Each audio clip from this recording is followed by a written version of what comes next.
कहानी की शुरुआत में हमें लंदन शहर दिखाया जाता है और वहीं पर हमें एक आदमी दिखाया जाता है जिसका नाम कूपर होता है। वो अपने घर से भाग रहा था क्योंकि वो अपनी मॉम को बिल्कुल भी पसंद नहीं करता था और साथ ही में वो पूरी दुनिया को एक्सप्लोर करना चाहता था, यानी कि वो पूरी दुनिया घूमना चाहता था। और वहां से भागने के बाद वो इंडिया, दुबई, ऑस्ट्रेलिया और भी कई देशों में घूमता है और इसी बीच उसे एक साल बीत जाता है और इस बीच उसने एक बार भी अपनी मॉम से बात नहीं की होती। वो सिर्फ मैसेज से उनसे बात करता था और फिलहाल वो ब्रिटेन में था और अगले एक हफ्ते के अंदर उसका पूरी दुनिया घूमने का सफर खत्म होने वाला था और इसके बाद वो अपने घर लौट जाता। और एक दिन वो कैफे के अंदर एक कपल को देखता है और उसे एहसास होता है कि वो इतने सालों से सिर्फ अकेला ही रह रहा है और वो अपने फोन में एक डेटिंग ऐप इंस्टॉल करता है और उसके बाद वो एक लड़की से मिलता है और इस लड़की का नाम सोंजा होता है और पेशे से ये एक पत्रकार है। उस रात वो दोनों आपस में खूब बातें करते हैं और अगली सुबह उसकी मॉम का उसे कॉल आता है, लेकिन वो हर बार की तरह इसे भी इग्नोर कर देता है और वो देखता है कि सोंजा के पास काफी सारे वीडियो गेम्स हैं और सोंजा उसे बताती है कि मुझे वीडियो गेम्स खेलना काफी पसंद है और ये उसका फेवरेट टाइम पास है। जब सोंजा देखती है कि वो बार बार अपनी मॉम का कॉल इग्नोर कर रहा है तो वो उससे पूछती है कि तुम अपनी मॉम से बात क्यों नहीं करते। वो सोंजा को बताता है कि मैं अपनी मॉम को पसंद बिल्कुल भी नहीं करता और वो सिर्फ अपने फादर से प्यार करता है, लेकिन उन्हें अल्जाइमर की बीमारी थी और अक्सर वो बात करते करते ये भूल जाते थे कि वो कौन है और आखिर में उस बीमारी ने उनकी जान ले ली और इस सब से वो काफी परेशान हो गया था और इसीलिए वो घर से दूर आ गया। और वो उससे कहता है कि मुझे पता है कि मुझे आगे क्या करना है और मैं अब अपने घर जाऊंगा। और सोंजा उसे समझाती है कि एक बार ही सही, एक बार तो तुम्हें अपनी मॉम से बात करनी चाहिए। और तभी कूपर अपनी मॉम से बात करने के लिए फोन उठाता है, लेकिन उसके अंदर इतनी हिम्मत नहीं होती कि वो अपनी मॉम से बात कर सके क्योंकि उसने काफी समय से अपनी मॉम से बात नहीं की थी। और इसके बाद कूपर अमेरिका की टिकट खरीदने के लिए एटीएम से पैसे निकालने जाता है, लेकिन एटीएम मशीन उसे बताती है कि उसके अकाउंट में एक भी पैसा नहीं है और उसे यकीन ही नहीं होता और वो तुरंत अपने बैंक से बात करता है और वो अपने बैंक में कॉल करता है और उसे पता चलता है कि उसके अकाउंट से कल रात को एक अनऑथराइज्ड ट्रांजैक्शन हुई थी, लेकिन बैंक उसे एश्योर करता है कि उसके पैसे रिफंड हो जाएंगे, लेकिन इस प्रोसेस में 1 या 2 दिन का समय लगेगा। लेकिन कूपर के पास अब खाने तक के भी पैसे नहीं थे और अमेरिका के लिए तो टिकट लेना बहुत दूर की बात थी और वो मदद के लिए अपने पहचान वालों को कॉल करने के बारे में सोचता है, लेकिन उसे पता था कि कोई भी उस पर भरोसा करके उसे पैसे नहीं देगा। और आखिर में थक हार के वो सोंजा के घर आता है और कुछ दिनों के लिए उसके घर में रुकने की रिक्वेस्ट करता है और सोंजा भी उसके रहने के लिए मान जाती है, लेकिन फिर भी कूपर को कुछ पैसे चाहिए थे और जिसके लिए वो एक ऐप डाउनलोड करता है और इस ऐप से उसे अक्सर छोटी मोटी जॉब मिल जाती थी और वो अपना गुजारा कर लेता था। और तभी उसे एक कंपनी का ऑफर मिलता है जिन्हें अपना गेम टेस्ट करने के लिए एक आदमी की जरूरत थी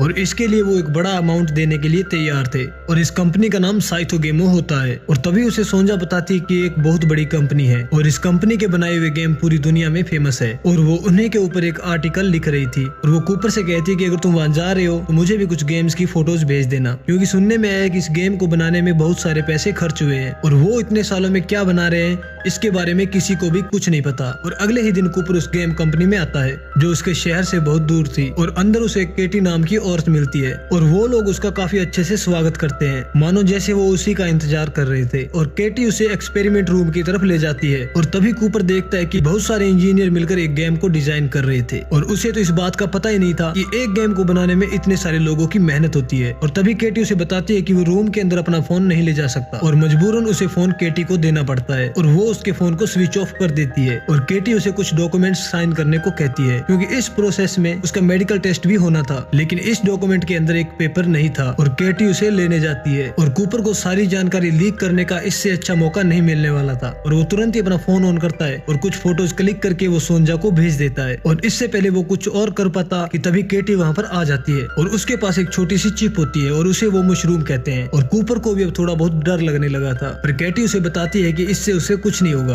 और तभी वो उसके सर में एक बैंड लगाती है और उस चिप को उसकी गर्दन के पीछे इंस्टॉल कर देती है जो सीधा जाकर उसके दिमाग से कनेक्ट हो रहा था। और तभी केटी उसके ब्रेन में कुछ डेटा अपलोड करती है और उसके सामने कुछ मेटल प्लेट रखती है जो देखते ही देखते कुछ छोटे छोटे गड्ढों में बदल जाते हैं। लेकिन तभी कूपर की मॉम का फोन आ जाता है और तभी केटी को उस पर थोड़ा बहुत शक होता है क्योंकि फोन को वो स्विच ऑफ करके गई थी और उन प्लेट्स के अंदर से एक छोटा सा चूहा निकलता है जो बिल्कुल वीडियो गेम जैसा होता है। और तभी केटी उसके ग्राफिक अपडेट करके उसे थोड़ा और रियलिस्टिक बना देती है, लेकिन वो चूहा सिर्फ कूपर के माइंड में होता है और कूपर के अलावा वो चूहा किसी और को दिखाई नहीं देता। और वो कूपर को उस चूहे को पकड़ने के लिए कहती है और जिसके बाद वो उसके साथ गेम खेलने लगता है और फाइनली उस चूहे को पकड़कर वो छोटे से गेम को जीत जाता है। और तभी केटी उसे बताती है कि ये सिर्फ एक डेमो था, इसलिए गेम टेस्ट अभी बाकी है। और वो कूपर से परमिशन लेती है कि क्या आप आगे कंटिन्यू करना चाहेंगे और इसके लिए उसे और भी पैसे दिए जाएंगे। कूपर को लगा कि ये बहुत ही आसान और मजेदार काम है और इसके लिए वो तुरंत ही उसके ऑफर को एक्सेप्ट कर लेता है, लेकिन कूपर को इस बात का अंदाजा भी नहीं होता कि ये गेम कितना कितना भारी पड़ सकता है। केटी उसे गेम कंपनी के मालिक से मिलवाती है। कूपर इस गेम का हिस्सा बनने के लिए तैयार था। इस बात से गेम कंपनी के मालिक को बहुत खुशी होती है और वो उसे बताता है कि जिस गेम का टेस्ट हम तुम पर करने वाले हैं वो अब तक का सबसे मुश्किल और हॉरर सर्वाइवल गेम है। कूपर उससे कहता है कि वो इसके लिए तैयार है और वो उसके गर्दन में लगे चिप में उस गेम के डेटा को अपलोड करते हैं और उसे बताया जाता है कि हमारे द्वारा बनाया गया सॉफ्टवेयर तुम्हारे दिमाग से ही कुछ बातें निकालकर तुम्हें डराने की कोशिश करेगा। और इसके बाद वो उसे एक बड़े से घर में लाते हैं और इस घर में कोई नहीं रहता था और ये स्पेशली उस वीडियो गेम के लिए बनाया गया था। और तभी कूपर उनसे पूछता है कि मुझे इस गेम में क्या करना है और केटी उसे बताती है कि तुम्हें सिर्फ इस घर में अकेले रहना है। इस घर में ना मोबाइल था, ना टीवी था और ना ही इंटरनेट। और केटी उसे एक ईयरफोन देती है ताकि गेम के दौरान वो इससे बात कर पाए और अगर उसके दिल की धड़कन तेज होती है या उसे बहुत ज्यादा डर लगता है तो वो इस गेम को यहीं रोक देंगे। और कूपर को लगा कि उन लोगों ने उसके लिए बहुत सारी सेफ्टी कर रखी है, लेकिन उसके ब्रेन में जो चिप होती है वो उसकी सोच से भी काफी ज्यादा पावरफुल होती है। कूपर अब उस घर में अकेला होता है और वो ठंड से बचने के लिए उस घर में आग जलाता है और उस घर में करने के लिए कुछ नहीं होता। और केटी उसे बताती है कि हमने ये जानबूझकर किया है क्योंकि खाली दिमाग में ही उसका गेम अच्छे से काम कर पाता है। और तभी वो अपने आप को बिजी रखने के लिए एक किताब को पढ़ने लगता है, लेकिन तभी उसके सामने एक स्पाइडर आता है। वैसे तो कूपर मानता है कि उसे मकड़ियों से डर नहीं लगता, लेकिन उस चिप ने उसके दिमाग को स्कैन करके ये जान लिया था कि उसे मकड़ियों से ही सबसे ज्यादा डर लगता है और इसलिए वो सबसे पहले उसे मकड़ी ही दिखाती है। कि तभी केटी उसे बताती है कि उसे दिखने वाली कोई भी चीज उसे टच नहीं कर सकती। और वहीं पर कूपर ये डिसाइड करता है कि अब वो किसी भी चीज से नहीं डरेगा। लेकिन तभी उसे ऊपर से किसी के पैरों की आवाज आती है और वो सोचता है कि ये भी एक गेम का हिस्सा ही है और इसीलिए वो उसे देखने के लिए ऊपर जाता है। लेकिन जैसे ही वो पीछे मुड़ता है तो वो देखता है कि उसके सामने एक आदमी खड़ा होता है और उसे देखकर कूपर काफी ज्यादा घबरा जाता है और वो आदमी कूपर की आंखों में आंखें मिलाकर उसे घूरे ही जा रहा था। और तभी कूपर को याद आता है कि ये उसके स्कूल का ही एक लड़का है और बचपन में उन दोनों की लड़ाई हुई थी और जिसमें उसने कूपर को बहुत ज्यादा मारा था।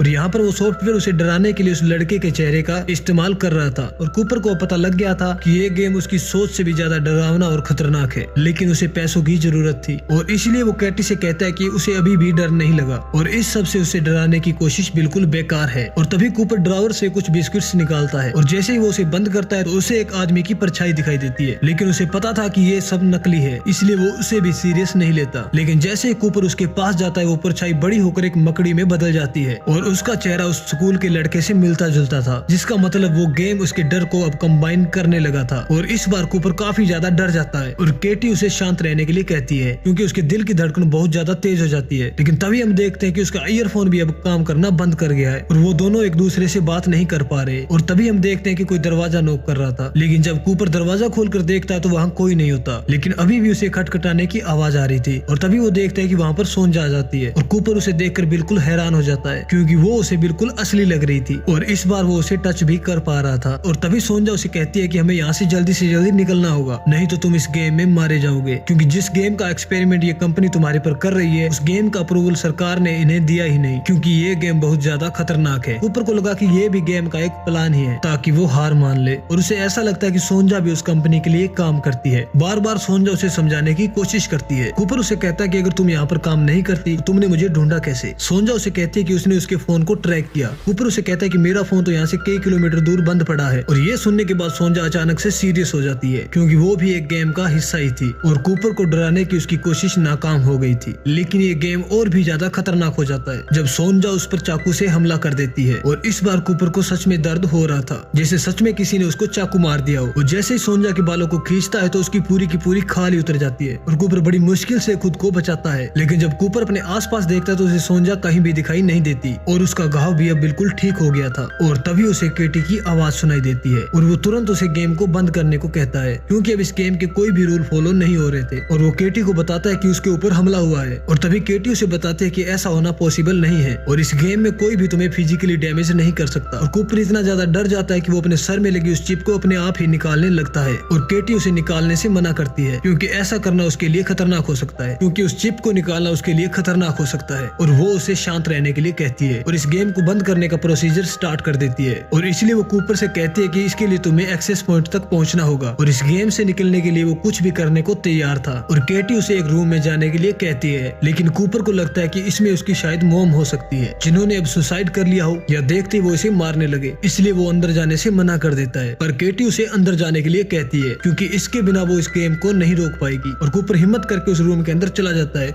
जहाँ पर वो देखता है कि जैसा उसने सोचा था वैसा उस कमरे में बिल्कुल भी कुछ नहीं होता। लेकिन तभी गेट बंद हो जाता है और केटी हंसने लगती है और यहाँ पर कूपर को ये रियलाइज होता है कि उसका ईयरफोन शायद ठीक हुआ ही नहीं था, बल्कि वो सॉफ्टवेयर ही उससे बात कर रहा था। और वो धीरे धीरे करके उसकी यादें भी अब मिटाने लगता है, क्योंकि उसका सबसे बड़ा डर यही था कि वो अपने फादर की तरह ना बन जाए, जिन्हें भूलने की बीमारी थी। और जब वो शीशे में अपने आप को देखता है तो उसे खुद का नाम भी याद नहीं आता और गुस्से में वो उस शीशे को तोड़ देता है और खुद को चोट पहुंचाने लगता है और अपने पीछे लगी उस चिप को निकालने लगता है। लेकिन तभी केटी वहाँ पर आती है और वो लोग उसे रोक लेते हैं और उन्हें पता लगता है कि उस गेम ने उसके ब्रेन में काफी ज्यादा डैमेज कर दिया था। और शाओ कूपर से माफी मांगता है क्योंकि उसका बनाया हुआ गेम काफी ज्यादा पावरफुल था और वो इस चिप को अब कूपर के दिमाग से अलग नहीं कर सकते थे। और शाओ अपने लोगों को कूपर को ठिकाने लगाने के लिए कहता है और कूपर बहुत जोर से चिल्लाता है और तभी कूपर की आंख खुलती है और वो शाओ के केबिन में जागता है। और ये पूरा एक्सपीरियंस उसके लिए बहुत ज्यादा डरावना होता है, मानो जैसे वो सहम गया हो। कंपनी कूपर के साथ इस एक्सपेरिमेंट को रोक देती है और वो दोबारा से अमेरिका के लिए निकल जाता है। लेकिन अब वो पहले जैसा बिल्कुल नहीं रहा और वो अपनी मॉम से मिलकर माफी मांगना चाहता था, क्योंकि इतने सालों में उसने उन्हें बहुत दुख दिया था। और वो अपने घर आता है और अपनी माँ को रोते हुए देखता है और वो उसके पास जाता है, लेकिन वो नोटिस करता है कि उसकी माँ उसे देखकर भी अनदेखा कर रही थी और साथ ही वो बार बार ये कह रही थी कि उसे अपने बेटे से बात करनी है। और उसे ये देखकर ये रियलाइज होता है कि वो अभी भी उस गेम में फंसा हुआ है और वो जोर से चिल्लाता है। और तभी हम उसे केटी के साथ देखते हैं, लेकिन अब हार्ट अटैक से कूपर की मृत्यु हो गई थी। तभी काओ केटी से पूछता है कि हमने तो पूरी तैयारी की थी, तो हमारा एक्सपेरिमेंट फेल कैसे हो गया। केटी उसे बताते हैं कि टेस्ट के बीच में उसकी मॉम ने उसे कॉल किया था, शायद न्यूरो सिग्नल में इंटरफेस हो गए थे। और काओ उसे कूपर की बॉडी को ठिकाने लगाने के लिए कहता है और केटी कूपर पे हुए टेस्ट की रिपोर्ट बनाती है और हमें पता चलता है कि ये पूरा टेस्ट गेम के डेमो से लेकर 0.04 सेकंड के बीच हुआ था, यानी कि 1 सेकंड से भी कम समय में कूपर की मौत हो गई थी। एक लड़का जो इस पूरी दुनिया को जानने के लिए निकला था और उसकी मौत इस तरह से हुई, किसी को भी अब उसकी लाश तक नहीं मिलेगी। और इसी के साथ इस कहानी का अंत हो जाता है। आपको इस गेम की काली सच्चाई के बारे में जानकर कैसा लगा आप कमेंट में जरूर बताएं। और अगर हमारी वीडियो अच्छी लगती है तो इस वीडियो को लाइक करें और चैनल को सब्सक्राइब करना भी ना भूलें। मिलते हैं अगली वीडियो में, तब तक के लिए गुड बाय।